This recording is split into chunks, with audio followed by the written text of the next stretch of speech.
talk to you about top mobile security testing techniques. We're going to talk about mobile apps, how we test them, and how we test them in particular for security. That's me. I'm here to tell you a little bit about myself, and then we'll dig right in. I'm a principal consultant with a company called Cigital, and we tend to help software developers and help software testers do what it is they do securely. So we do things like code review, penetration testing, architecture analysis, design analysis, that sort of thing. I've been doing security for a long time, and I've worked on just about every kind of technology you can imagine, from lottery systems, voting systems, web applications, mobile, yeah, you name it. It's rare these days to find somebody who's been working on mobile for 10 years, given that the iPhone only came out a few years ago. And in fact, on day one, June 29, 2007, I picked up this little guy, the very first iPhone. But I was doing mobile long before that, including some work with Qualcomm on Motorola hardware and their proprietary operating systems, things that you've never heard of since then. I've written a few books. I co-authored one of the chapters in Gary's book on software security, so I've been doing this for a while. So here's our agenda. First thing we'll cover is just what is mobile security, and then we'll talk about a couple of particular good mobile security testing techniques. We'll look at a few demos where you can see it sort of happening live, and then we'll wrap up talking about ways to get the most bang for your buck in mobile security testing. So if you look at the diagram here, we started with web apps, right? And web apps run on the internet. They have a back-end system of some kind connected to them. And this is all pretty well understood. We know how to test these things. We know how to automate our testing on these things. We know how to develop test data. All that sort of workflow around web apps is largely the same. But then if you think about the mobile, well, it's actually much the same infrastructure. Most mobile apps are in fact using HTML, they're using HTTP, they're using JavaScript, they're using all sorts of web technologies, and the big difference in all of that is just this. It's just this device that physically runs the code as opposed to, say, a big PC web browser. What that means is, while testing mobile apps is different, there is an awful lot that's the same. So we know how to test the web apps and the services on the back end, something we've been doing for a long time, and that's fine. We know how to do whatever sort of network-based testing we might want to do. That's, again, standard stuff. And finally, the back-end systems themselves, whether it be a database as it's labeled here, or whether it's some other back-end system. Point is, that's all well known. It's all testable. So the big thing we're changing is right here. It's in the dotted red line. It's the bits that are running on the physical device, running in the operating system that we haven't been using before. So that's where we're going to focus today. Now, I will talk a fair bit about what you do to test the server side as well, because the server side is slightly different. And so sometimes we're going to talk about impersonating the mobile app and being something that isn't actually the mobile app and testing the server as well. But a lot of the time I want to talk about what's unique and what's different over here. So let's take a look at some mobile app architectures. So for example, you may run into applications that are fundamentally just a mobile website. So it's your standard website, but they're using cascading style sheets, they're using HTML, they're using technologies that have been adjusted to look good on a mobile site. But fundamentally, there really isn't a whole lot of code here. The code is in the web server. And that's what makes the mobile web kind of unique. But what's important to remember is those are not exactly mobile apps. They really don't live inside the confines of the mobile, and you don't care as much about iOS versus Android versus Windows when you're trying to test such a thing. Now let's flop to the other end of the spectrum. The other end of the spectrum is fully native mobile apps. And so that means your a Swift or Objective-C app on iOS, your Java, possibly with a bit of C on Android, your .NET on Windows. You're actually written to the native platform. And that means you're going to have the whole tool chain, And that means that you become very aware of the limitations of your platform and so on. Now, what's important to also realize is there's a third class of mobile app, and they're becoming quite popular. I mentioned Swift versus Java versus .NET, and any developer in the world is thinking, oh gosh, don't make me write my app 3 times. And fair enough, some folks have created these hybrid platforms which are kind of webby and are kind of native. And so we'll talk about that architecture as well and what it means to test an app that's like that. So, native apps. Native apps, like I said, the code runs on the device. You're running native user interface code. You're running with native widgets. You are accessing directly iOS or Android. You're doing what it takes there. You're probably sending some JSON or maybe some XML back and forth to the server, and then you render that in the mobile app. So if we were to look at the communications between a native app and the server that supports it, we would probably find that it's, something condensed and compressed.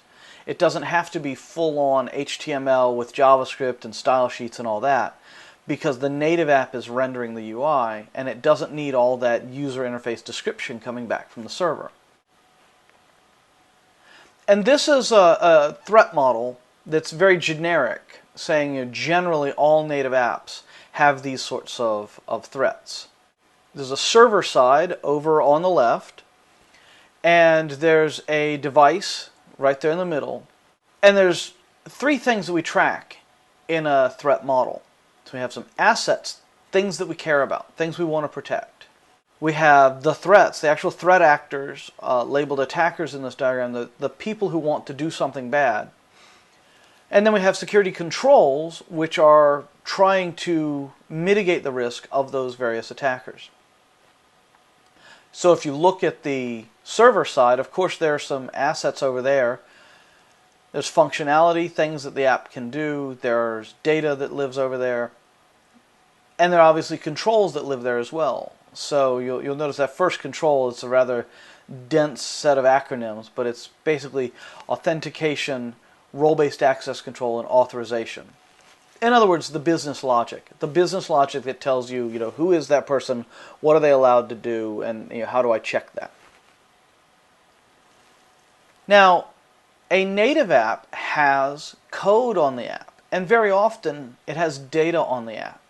So there may be data that, remember I said you're going to see data style protocols where the server says, I have this thing I want to send to the mobile device, JSON, XML, whatever. Well then, that data often gets stored and cached right inside the confines of the device. Meaning if I steal this device, if I can break into this device, I may gain access to some data. And we'll see in a minute why that might matter. But that means as we consider our threat model, we now care a whole lot about what data is on this device. And so some of the data that we're going to have on the device includes like credentials, your username and password might get handled by the system. If you are storing data inside the device and you're being careful about it, you probably have some encryption keys that get stored in there. And those encryption keys obviously have to be protected somehow. You might enroll the device, which means that you have some kind of enrollment token, some sort of enrollment data on the device. And that enrollment data ultimately is what your server uses to decide, I'm talking to Paco's phone, not some hacker's web browser. It's the presence in the request from the phone to the server of that enrollment data. That's what tells you that you're talking to the mobile device. Since that's stored on the mobile, it's obviously an asset that we have to protect. And then, of course, there may be things in the application package itself. They could be rules, business rules about what kinds of requests are allowed and not allowed to come from the mobile device. It could be actual intellectual property.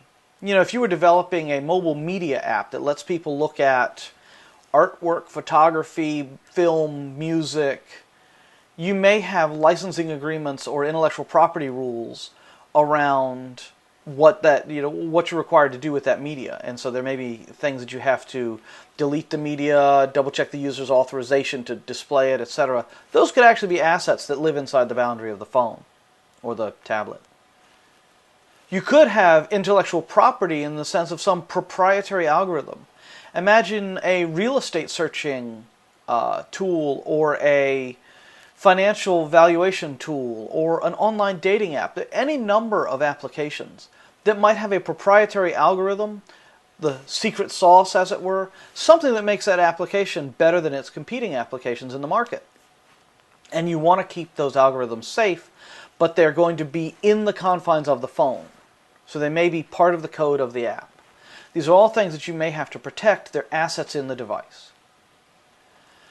The attackers that we worry about on a native app are actually surprising. There's several here that you may not be aware of.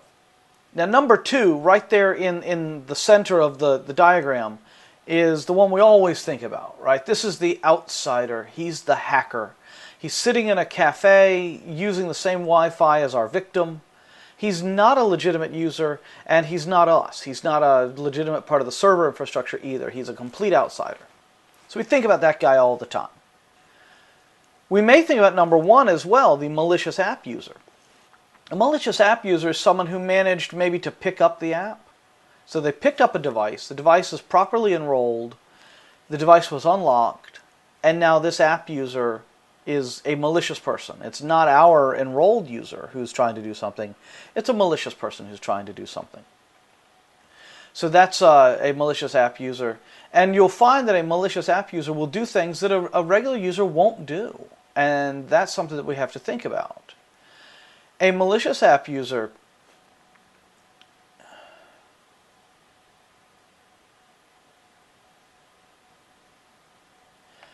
and then, so the third one would be a malicious device owner. Now, what is a malicious device owner?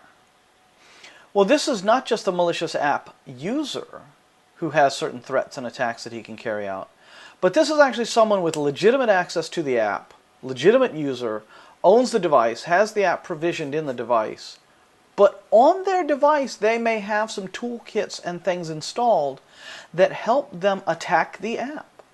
They might have a decompiler or some other reverse engineering equipment, software on their device. They might have their device plugged into their laptop so that they can debug it. So you may be facing someone who not only runs the app legitimately, but runs it in such a way that they can take it apart and see what you're doing. So that's the malicious device owner. Likewise, the fourth one is a malicious app running on the same device as our application. Now, malware and Trojans and so on are a particular problem on Android.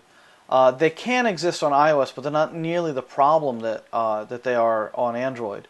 Because Android allows you to install software from anywhere, written by anyone. And of course, there's a fair chunk of that turns out to be viruses and malware. From an Android perspective, when you're downloading from the Google Play Store, you're probably safest of all. But with the iOS platform, you can't download from anywhere but the Apple Store.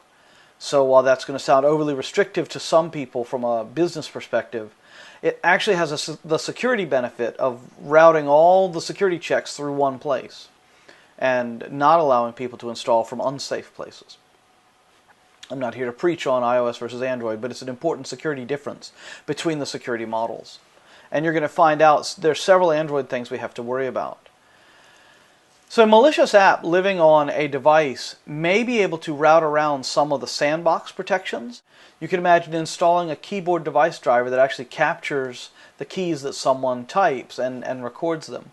If we're storing data in a SQLite database on the device itself, this app may be able to bypass the operating system sandbox and grab our SQLite database, ship it offline to a hacker who then takes apart at his leisure. Finally, we want to think about the repackaged app as a threat. Now, what do you mean by repackaged app? Again, this is largely an Android issue, which is you can take the app out of the Google Play Store, pull it apart, decompile the class files back to some Java source code, add in malicious source code, and then they can republish the app somewhere other than the Google Play Store and try to entice people to download and install it. And so what you see on the slide then is a whole series of controls applied to these various assets on the device. Likewise, if you're dealing with a native app, you really have to think about the local storage on the device. What are we storing there? Why are we storing it there? And how are we protecting it? If you have inter-process communication, you care about that a lot and you need to scrutinize it. And finally, we have to think about how authentication changes on the mobile, and I'll talk about that in just a minute. So here's some headline news that shows why this stuff matters. Just in January of this year, the well-respected security conference created a mobile app. Part of what that mobile app did was download the entire attendee list of the conference. Now, to look at the data that was leaked, it looks like it was nothing more than what was already printed on the badge. Your badge already contains your name, title, and company. So it wasn't anything like address, phone number, email address, any of those sorts of things, which is good. They had designed their mobile app in such a way that it just downloaded a lot of data about the conference and the conference attendees, stored it in a SQLite database in the confines of the app, and then anyone who can get into the confines of the app can pull out that data. Sometimes we store data in a native app, like it's the enrollment data or the credentials, cookies, session keys, whatever. We store these things in the app, and that's all right. Because if I break into my phone, all I'm doing is getting out the data that pertains to me anyways. This was a bad decision because if anybody gets that data out, then lots and lots of people benefit. So this was data that the conference doesn't want to give out, and anyone who hacks their mobile app can get it out. So it's one of these where any one break kind of, does it. Whereas if you wanted to affect all the conference attendees, you wanted to get everyone who installed this mobile app, you actually have to come up with some viral delivery mechanism that goes out to all the different people and does something bad to them. So the design choice that's really bad here was storing a bunch of unprotected data in the sandbox inside the app. So having talked about native apps for a bit, let's talk briefly about cross-platform frameworks, because there's a few of these. And this matters because what you test and how you test change. So with the cross-platform frameworks like Apache's Cordova or IBM's Worklight, there's this layer in the middle between the user interface that the developers write and the native operating system that has the API code for iOS, for Android, for Windows Phone, whatever. So what they do is they create this kind of middle layer that gives a uniform API up and handles all the sort of platform-specific things down. Developers love it because they can write their UI, they can write most of the business logic of the mobile app. They write it one time. And then they port it to, it runs easily on several platforms. There are a few limits here, and when we look at the threat model of a hybrid architecture, what you'll see actually is that it changes, and there's all this stuff in the app that was not here before. So, for example, you don't have the code like JavaScript and cascading style sheets and HTML. You don't typically have that stored in a native mobile app. But here on the hybrid architecture, there's often HTML5, cascading style sheets, JavaScript. There's local stuff stored in the device because the hybrid app is basically using a web view, using a web browser-like implementation to render its UI. And this can be surprisingly effective. For years, the Facebook mobile app was basically this. So the downside to it, though, is that if we've already talked about how a native app can reach across the sandbox and actually pluck data out.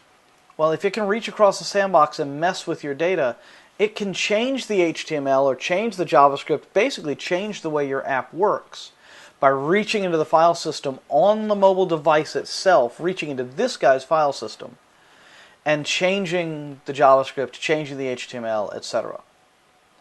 That's not as big a threat on a native app because changing the binary is quite hard And it's not as big a threat on a mobile website because the website itself, delivers the UI to the phone each time. So think of it as almost like a web browser that's caching the HTML in the confines of the device, caching the JavaScript that defines the user experience in the confines of the device. It creates a new and different sort of threat profile.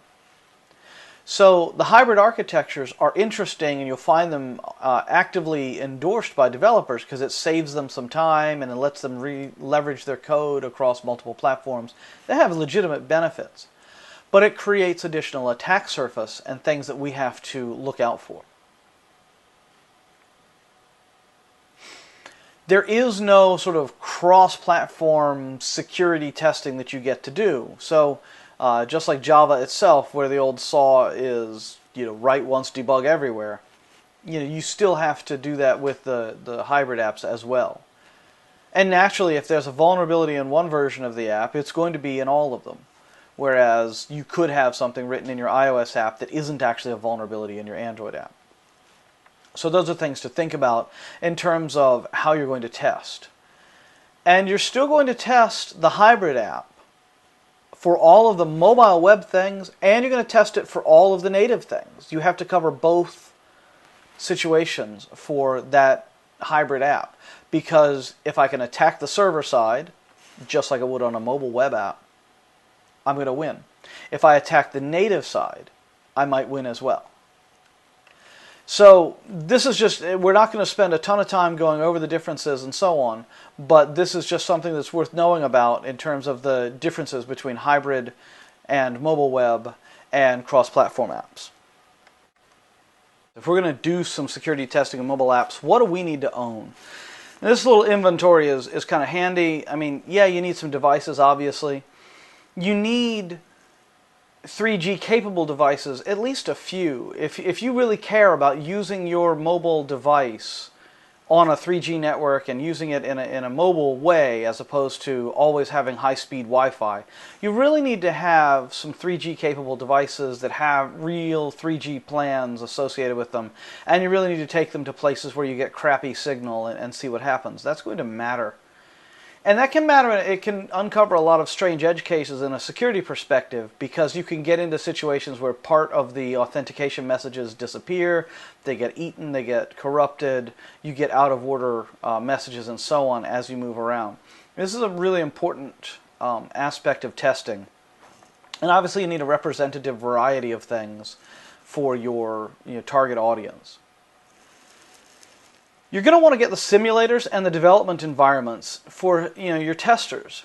Frankly, if you're testing the code on the device, there is no way to do certain things without having the full development environment that a tester ought to that a developer would have, rather. So your developer needs to have Xcode, your developer needs to have the Android emulator, and so do some of the testers. If the testers want to test the security of the code on the device itself, there's a lot of stuff you're just going to have to do with the development environment, even though they're not writing code per se. And I'll explain why in a few minutes. And then you're going to want a bit of software, and we're going to get into these things quite a bit. And obviously you're going to need test data. So let's look at that software. Let's look at the first of our mobile security testing techniques, and arguably the most important, the fundamental, most important thing that you can possibly do when it comes to testing a mobile app is proxying. So you need to be able to proxy between the mobile device and the server side. And by getting in the middle of that communications, you can see what's happening, and you can actually change what's going back and forth. So proxies exist for lots of really good reasons. So you can have a proxy at your enterprise that all of your network traffic is passing through it. And that can speed up things because it caches. If everybody's pulling down the Google logo because they keep going to google.com, you can actually cache that at the edge of your network and not have a zillion requests going over the wide area network to keep pulling down the Google logo. You can filter undesirable or even malicious content. If everybody's web request goes through this proxy and the proxy runs some sort of antivirus check, then it can check to make sure that a virus doesn't actually reach the web browser that's trying to download it. Likewise, you can run a proxy in reverse, and you can make everybody's outbound web connections go through a enterprise proxy, and that proxy can have some rules to look for data going outbound that shouldn't go out because it's company proprietary information. So there's lots of reasons why we might use an HTTP proxy. What you're going to do is you're going to install one on your own PC of some kind, or your laptop, your desktop, whatever. You'll install your own proxy and make your mobile device run through all of its web requests through your proxy. Now, an interesting point is to say web requests. And yes, in fact, that's all you're going to capture. You're only going to capture good old HTTP. And in fact, you will also capture everything HTTP, which is to say Safari or Chrome on the device, just it doing its normal web browsing things will pass through your proxy. But you'll find that most mobile apps, with a handful of exceptions, most mobile apps are doing HTTP some of the time or all of the time to connect to their backend services. Whether you're a hybrid or whether you're fully native, you're probably doing HTTP or HTTPS, which is the same thing, back to the server to get data. Now, there are going to be some, like you imagine Skype, for example, which does video capture. They don't do that over HTTP. They do their video conferencing over their own proprietary protocols. You can imagine, a Cisco VPN client for the mobile. Obviously, it's not doing HTTP. It's doing something else. And the technique that I'm showing you is only going to work for the HTTP stuff. However, it is, by and large, going to capture what you need to see. Most of what's happening over the network, you're going to see by doing it this way. And more importantly, when you start fiddling with the connections and the data as they go by, then you get to see some really interesting things. Because then you can actually make things go differently for the mobile client than you actually expect them to. Now, in order to demonstrate the value of proxying, I'm going to use the iOS simulator. And we're going to get into the iOS simulator in some detail in a few minutes, so I'm not going to explain a lot of the details now. The other piece of software that I want to introduce you to is the proxy software itself. Now, in my case, I'm using a proxy called Charles, and Charles is a web proxy that we often use for security testing of web apps or for just regular functional testing of web apps. And it allows us to both intercept as well as modify. We can both watch as well as change what's going on between two things that communicate over HTTP or over HTTPS. Now, there's a fair amount of this that I can teach and will teach right now, but configuring and running one of these proxies takes a lot of time and effort, and there's a lot of details that I'm just not going to be able to go over right here, right now. So the first thing I have to do to make a proxy work is I have to actually enable it. And you'll see if I want to run the simulator and I want to get my Mac OS X proxy turned on, I come here and I activate this. This actually activates Charles to see every bit of HTTP going in or out of my laptop. Not just the iOS simulator that you see running. Everything in and out of my laptop. And again, you'll be amazed at how many things are off in the background doing stuff while you work. I'm obviously recording my real live laptop screen. Don't be surprised if while I work you see Dropbox or Symantec or some other thing that I have running in the background reaching out to its servers, and you'll see it go by in the session here. So I turn it on. Make sure I didn't just turn it off. I actually just turned it off. Turn it back on. And there we go. Some things are actually already hitting up, calendar, and so on. Worth noting that the method here that you see is connect. So wait, connect is an HTTP method? I thought it was get or post. What's actually happening here in this case is we're retrieving an HTTPS, so an SSL connected web page, or in this case it's a service, getting my calendar off of Google. And because we have not done what it takes to turn on proxying of SSL, and I'll talk about that in a minute, and that's why we don't actually see anything that's going back and forth here. We just see the fact that there was a connection to that host, but we can't see what happened during that connection. We'll get there. So over in the simulator, like I said, every program on my laptop right now, whether it's the iOS simulator or Safari or anything else, they're all going to be going through this proxy. In fact, if I bring up Safari, you'll see here's the register, and I go click on some article. If we go look now at Charles, you will see some connections to the register. You also start to see just how many advertisements and things unrelated to what it is you're trying to do. There's obviously some kind of ad something happening here. Just to get the content of the register, you see how much stuff happens in the background. Right, so I've shown you that the proxy is in fact doing proxying.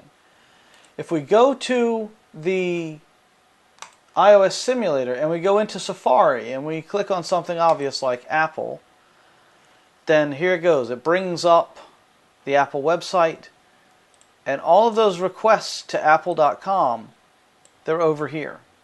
So here you go, get apple.com, that's my request. And I can see it, I can break it down, and I can see, here's all the headers that were going on, here's the response from the server, and I can see that in a variety of ways. I can see it completely raw. These were the bytes that came across the wire. I can see just the HTML so that I can see what's happening inside. Likewise, this request was fairly uninteresting. It was just a basic GET request. But if I wanted to, I could actually modify it. Cookies. Good grief, that's a lot of cookies just to see a web page. And most of these cookies have to do with tracking your... so here's obviously one, geographic. Yes, I'm in Great Britain. But there's a number in here that are just here to track me and who I am and where I've been before and where I'm going from here. So there's a whole lot of seeing what's happening. I click here, which is in fact tapping, the same as tapping on the device, and we can see more requests show up in the proxy. So this is what we're doing. We're running our own proxy, and the proxy runs on our PC, our laptop, our desktop, whatever it is. And the mobile device actually routes all of its HTTP traffic through there, giving us on our laptop the ability to look at the traffic as it goes by and potentially modify or change it as it goes by. This is just a view of what you just saw a second ago. And to configure anything, whether it's Android or iOS, to use the proxy, you simply find out what is the IP address of your local machine and what port number is the proxy listening on, and you set that device, whether it's someone else's laptop, whether it's your own laptop, like your web browser, or whether it's another device. You just set it to use your local system as its HTTP proxy. Intercepting traffic, which we'll see in a second, looks like this. This is a screen capture from Burp, which is another well-known proxy. And this is what it looks like. Now take a look at some of the data you see in that bottom pane of the window. First off, you see Facebook.com. Okay, so you can see where we're going. You can see it's a post request. Notice that it's HTTPS Facebook.com. So this was actually an SSL protected request from a web browser to Facebook. This was somebody logging in to Facebook over SSL, and that's what's really important. Because if you look at that bottom line, you see email equal test, pass equal test. If that was actually the email address and the password, you wouldn't see the words test there. You would see in the clear the email address and password of the account, the person logging in, what they had typed. So So we can actually intercept SSL protected traffic. Amusingly enough, you'll be surprised how many mobile apps either don't know or can't tell or don't care that they have been routed through a proxy like this. They tell the user everything is just fine, we're secure, SSL is engaged, and in fact they're passing through your web proxy. So when you proxy HTTPS, you actually tell the proxy, go ahead and do this. And if you look, there we have a line labeled broken HTTPS, because one of the things an SSL certificate will do is identify the server that you're talking to. And in this case, the mobile device is fully aware that it's talking to an illegitimate server, that this proxy has no valid SSL certificate whatsoever. It knows that it's doing that. Sometimes the apps will complain. Certainly web browsers complain. Sometimes the apps don't complain at all. Between the proxy, you're running good old legitimate HTTPS from the proxy to the server. Of course, the server has no idea, or it may be disclosed in some HTTP headers that it's talking to a proxy. Server sides don't usually care. So in the middle there, this local proxy that's right there on your desktop or your laptop, that's where it has been decrypted. The stuff from the mobile is decrypted, available to you if you want to mess with it. And then your proxy will re-encrypt it and send it on. On Android, you go into the network preferences and establish a proxy, or if you're running the emulator, you can put the proxy information on the command line. And in iOS, you do it this way. You go into your Wi-Fi settings and you tap that little I next to the to the SSID of the Wi-Fi that you're using. You enter in the IP address and port number of the device that's acting as the proxy, your laptop, for instance. And then everything from that point on that happens on that mobile device will go through your laptop first. Just a reminder, once you've turned this on, if you stop your proxy, I've got Charles running on my desktop right now, and my entire operating system routes through it. If I quit Charles, I've basically knocked my laptop off the internet. I won't be able to make any valid HTTP request to anything because I've told it to go through the proxy, but the proxy isn't running. So just be aware that happens, and that will interfere with your ability to get your basic stuff done. Okay, so what we're going to do now is simulate a device using the Go Mobile plugin on Firefox. This is just as an example. So one of the things the first thing we'll do is just go to a website that actually will respond differently based on whether or not we're a mobile device. And that's an easy one. We're just going to do weather.com, right? So by default, with no plugins, nothing special, I get the desktop version of the weather website. Pretty normal stuff.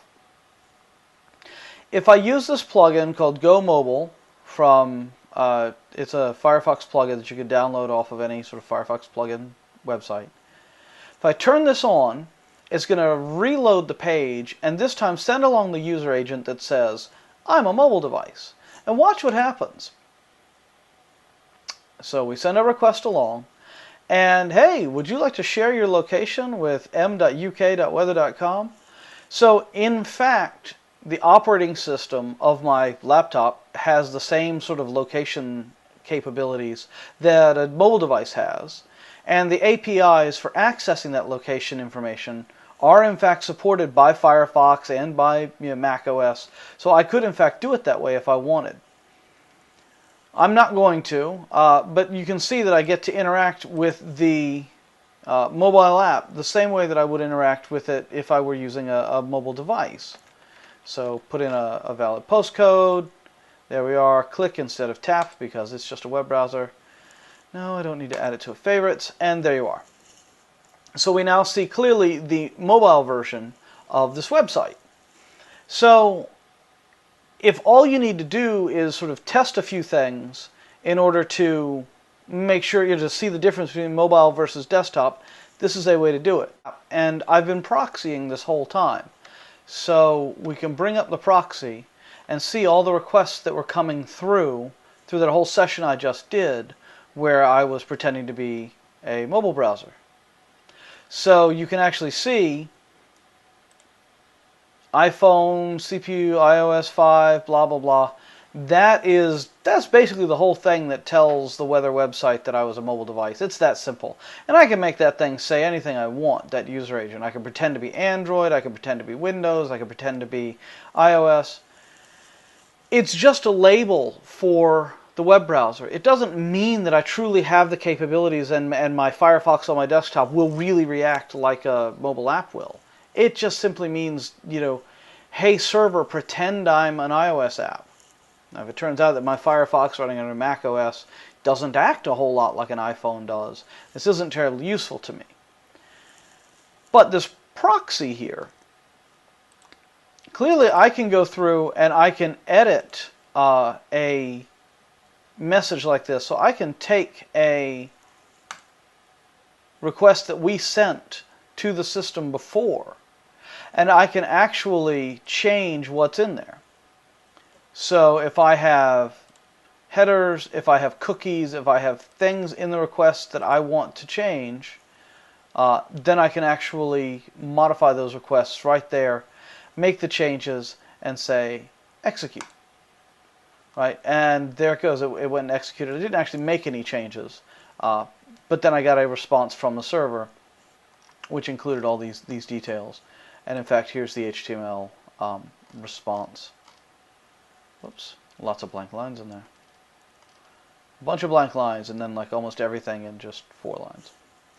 So if we have the proxy like this, either with a browser, we can generate test actions, or if we use the mobile device through the proxy, then we can also see it and generate test actions by replaying what the mobile device sent. That's what it looks like to impersonate the mobile device using a browser, and then to go on and proxy that stuff and look at the request, modify a request, and so on. We can also use the simulator. Now, I've shown you the simulator a couple of times, but now I want to show you some of the features that you have in the simulator. So, for example, the iOS simulator. You get it as part of Xcode, and Xcode as a development environment is totally free. Now, to be an iOS developer, you actually have to enroll, and that costs like $100 US per year, unless your organization already pays for that. So not everybody will have the ability to do some of the things that you can do in Xcode, but you can get most of it for free. For example, everything I've shown you today, I'm not a currently paying iOS developer, and yet you see these things working just fine. Now there's this concept of side-loading an app, and side-loading an app is what we call when you load an app onto the device not from a store. So if you're loading it from the Google Play Store, from the Apple App Store, that's normal app loading. But if you have the ability to stick it across like the USB jack and out of your development environment right into a phone, an unapproved app, because this is just stuff that you're building, that's called side loading. And you can only do that in the iOS simulator, side loading an app into the simulator, if you have the source code and you're building the app. So the Android emulator, which we'll see in a minute, is different in this regard. If you want to run a fully native mobile app in your iOS simulator, because that's how you want to test it, what you're going to end up doing is having a full Xcode development environment just like the developers do. And you're going to load the source code into Xcode, you're going to build, and you're going to set the simulator as your target. And you say, build this, targeting the simulator. And the reason is, this guy has a different CPU and architecture and operating system than your desktop. And so you need to literally build for x86 CPU instructions instead of building for the iPhone or the iPad, the ARM instructions. It's that simple. But it does complicate things in terms of being able to test in the simulator if you have a native app. And you can see some of the things that the simulator lets you do. I can set my geographic location and tell it where I am on the planet so that any API calls in the native app will actually use that. Likewise, there's a bunch of other things that I can simulate, low memory warnings, and I can actually simulate a number of things with it. So the simulator helps you set up particular testing conditions that you want to test. The Android emulator, also free, and also something you can just download and run, it does in fact have the ability to run a Android APK right into the emulator. So unlike the iOS simulator where you have to build from source in order to do this, with Android you don't have to build from source. You can actually just go ahead and just load the APK directly. The same thing that you would actually use in your phone, you can use right there in the emulator. And then with the Android emulator, you can use the device monitor to simulate a bunch of things that might happen in the real world. So you can simulate incoming or outgoing calls, you can simulate incoming SMS, so that you can see how your application reacts to that. The last thing I want to talk about is if you only have Wi-Fi devices, because it's actually quite common that you only get Wi-Fi devices in a testing situation, and you want to figure out how to test using only a Wi-Fi device when you might want to test for crappy network connections and low bandwidth and so on. And there's a couple of ways to do this. With iOS and also with OS X, you can get this network line conditioner that will actually help simulate a crappy network. Because very often you're on a corporate network that has pretty decent connectivity, pretty good high speed, pretty reliable, and it's hard to simulate the unreliability, the packet loss, the slow data rates of a 3G network. So by installing the network link conditioner into your simulator or installing it into the, well actually what you have to do for the simulator is install it into your operating system. So in fact, it looks like this on your operating system. Be aware, it's very much like when we were talking about proxying. This will affect everything that happens on your system. So not just the simulator, but all your web browsing will be very ugly and very bad when you turn this on. So wrapping up, I want to spend a bit of time talking about bang for your buck. What security things can you test that will give you the most security impact and the best insight into what your app may or may not be doing wrong? Data storage on the mobile is hugely important, and it happens a lot. Lots of apps are storing some kind of cached data. They're storing some kinds of local credentials or enrollment data. There's a lot that gets stored on the mobile. And if you're storing something important to your organization, the way the conference stored its entire attendee list, that's obviously bad. But if you're storing things that are sensitive just to the one user whose mobile device we're talking about, you still need to think about, does this matter to malware or to someone who can dig it out?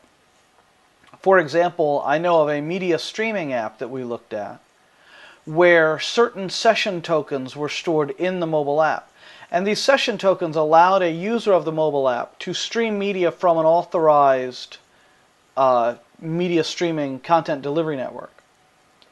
But it meant that if an enterprising user were to dig those tokens out of the mobile app, he could then load those tokens as cookies into his web browser, and completely outside the agreed licensed use case, he could go off and stream whatever he wanted from that content provider. It turns out that those enrollment credentials for the mobile device worked broadly with that content provider anywhere, not just in a mobile context. And so protecting those is really important. Think also about what server-side security mechanisms might have been relaxed or weakened in order to grant some extra usability on the mobile. And think about things like two-factor authentication, which frequently happens on the web where the mobile is your second factor. But when the mobile is the thing you're authenticating and it's the second factor, then you've actually lost some capability there. So for example, if I go to a website and I say, I forgot my password, and it says, I'll SMS you a new temporary password, okay, that works. Or if I go to log in and it says, we're going to SMS a one-time password that's part of your login process, okay, that works. But if I'm sitting on the mobile device and I say, I forgot my password, so the website says, great, I'll email you one. I've got the email. So I set the password to something I know. And I try to log in using the password that I, the attacker, just set, and I get the SMS right here on the same device. Stealing the one device now gets me all the factors in the authentication. These are things we have to look out for as we think about the mobile app. Cryptography on mobile apps is often broken, and this comes down to even SSL and TLS implementations in Android and iOS are notoriously broken. If you're supporting older versions of the operating system, you often have an unreliable crypto stack for things like validating certificates of websites. So these are things to think about if it matters to your app very much what system it's talking to. And think about session management. Session management on the mobile device, often you enroll the device. And if you think about session management on a web browser, you don't always, some sites do, but you don't always enroll the browser so that if the person gets a new laptop or logs in for the first time from a new computer, they actually have to enroll themselves and get that, do some kind of extra authentication. If you have a hybrid app, remember that you have to do both the web and the native testing. Hybrid apps are susceptible to things like cross-site scripting. Hybrid apps often store the HTML and the JavaScript on the mobile device where it can be modified. With a fully native app, you need to think about, can that app be decompiled, disassembled, and somehow repackaged and uploaded to a store? Or is there some proprietary intellectual property in that native app that needs some protection? When you're testing the native mobile app, you will often have to have a jailbroken and or a rooted device. Rooting Android devices is fairly easy. Jailbreaking iOS devices obviously is a bit harder because Apple is actively working against jailbreaking devices. So you may have to keep a few devices around, a couple operating system revisions behind, so that you can keep them jailbroken. So you will end up having a diversity of hardware. So you'll have some devices that are jailbroken, you'll have some devices that are not jailbroken, you'll have some running old apps, you'll have old operating systems, some running newer operating systems. Some will run 3G, some will run only Wi-Fi. These are all things that you'll end up doing in order to test properly. The OWASP, Open Web Application Security Project, they have a top 10 mobile risks, and there's a number of those here on this slide which actually tell you things you should look for. Sensitive data leakage, cryptographic analysis, build and platform analysis. So a common thing that happens actually is that the app is built with debugging things turned on. So you might actually have debugging flags in the dev environment enabled. You might have linking symbols and other debugging information in your production app. And that, of course, makes the reverse engineering that much easier. So have a look at that and see if, in fact, that's the case. So wrapping up. Mobile security is not magic, but it is a bit harder these days because we're still in somewhat early days. Testing with automation and so on is not as richly built as it is for the web. And there is an extra mobile skill set. I mean, working the IDE is almost a requisite if you're going to truly test the client-side code. And so where we don't make you install Visual Studio in order to test a .NET web application, we don't make you install Eclipse in order to test a J2EE web application, you almost have to install Xcode or the Android development environment in order to test the client-side code for those things. So keep that in mind. Remember also, as you think about security assumptions, it is very common for developers to say, well, we're going to turn off that feature unless the GPS tells us you're in a particular location. I've just shown you in a development environment you can make the location be anything you want. On a jailbroken or rooted device, we can spoof things like GPS, date, time. We can spoof the user agent. All these things can be faked. which means it's okay to use them towards making risk decisions, but you can't rely on them and say that with certainty we know that this is not a jailbroken device. With certainty we know that this device is physically in a certain area when it may or may not be. Lastly, I would remind you, standard testing 101 sorts of things like boundary value testing and equivalence class partitioning, these sorts of things still yield major value even when testing mobile. And so if you use the proxying trick, for instance, and you start inserting and injecting malicious data, then you will see standard kinds of results the way that we see on the web as well. Thanks for watching, and as you know, I will be interacting and answering questions online in the next few minutes, and bring those questions. Feel free to follow me on Twitter. Paco Hope is my user ID there. I love to talk about this stuff. Love to get engaged in conversations about mobile and security. Thanks a lot.